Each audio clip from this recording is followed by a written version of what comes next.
کتنے خوش نصیب لوگ ہیں جن کے دن کا آغاز نماز فجر سے ہوتا ہے اور سونے سے پہلے بھی وہ سجدہ ریز ہو کے اللہ کی نعمتوں کا شکرانہ ادا کرتے ہیں، اور جو دن خیریت سے گزرا اور عافیت کی گود میں نیند لینے کے لیے بڑھ رہے ہیں تو وہ شکرانے کا سجدہ کر رہے ہیں کہ مالک تیری توفیق سے مجھے خیریت سے یہ دن گزارنا نصیب ہوا۔ ہمارے بزرگ فرمایا کرتے تھے سونے سے پہلے 5 انگلیاں بھی گن لیا کرو، 5 نمازیں بھی گن لیا کرو۔ اگر 5 نمازیں پوری ہیں تو اللہ کا شکر ادا کیا کرو کہ تمہیں توفیق اس نے عطا کی۔ اللہ اکبر۔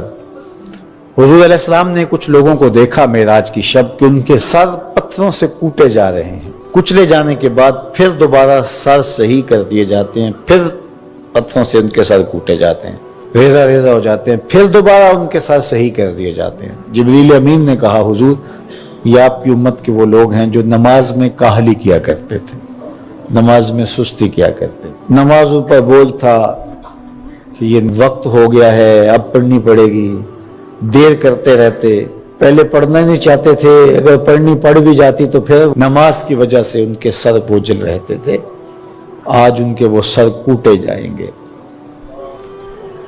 نوجوانوں بالخصوص میں آپ سے مخاطب ہوں، ماں باپ کو زور نہ لگانا پڑے، آپ کی منتیں نہ کرنی پڑیں، آپ کے ترلے نہ کرنے پڑیں، آپ کو جھڑکنا نہ پڑے۔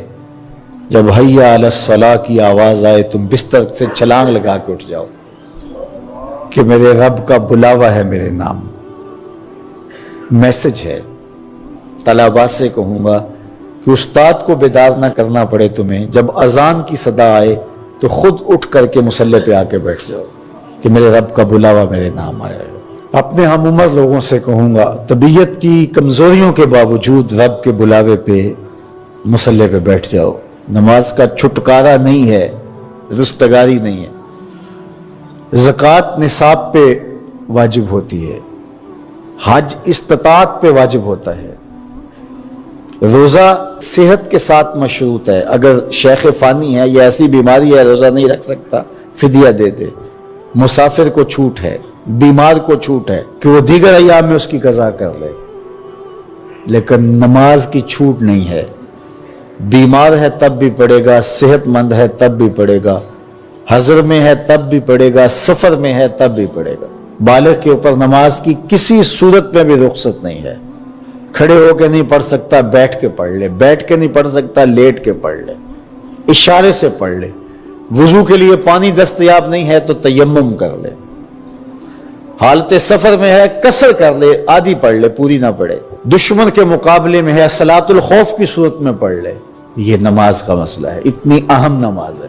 تو جن کے سر بوجھل رہے نماز سے، سردیوں میں ہوتا ہے اوپر نیچے نمازیں آ رہی ہوتی ہیں، ابھی عصر پڑھ کے گھر پہنچے تو پھر مغرب کی آ گئی، مغرب گھر کے پہنچے تو پھر عشاء کی آ گئی، تو کئی لوگ کہتے ہیں اے تو مولویاں نے آت چکی ایک، ابھی تو پڑھ کے آئے ہیں۔ تو کیوں شوق نہیں ہے تمہیں؟ ایک نماز کے بعد وہیں بیٹھ کے دوسری نماز کے انتظار میں مسجد میں قیام کرنے والا اللہ اکبر فرشتے ناز برداریاں کرتے ہیں۔ مسجد میں صحابہ بیٹھ جاتے ہیں، ایک نماز پڑھی اب دوسری پڑھ کے جائیں گے، دوسری پڑھی تو اب تیسری پڑھ کے جائیں گے، اور جب نماز کا وقت آتا تو وہ انتظار کرتے کہ ابھی تک اذان نہیں ہوئی۔ اور حضور جب حضرت بلال حبشی رضی اللہ تعالی عنہ کو اذان کے لیے کہتے تو کہتے ارحنا یا بلال، بلال اٹھو ہمارے دل کو راحت پہنچاؤ۔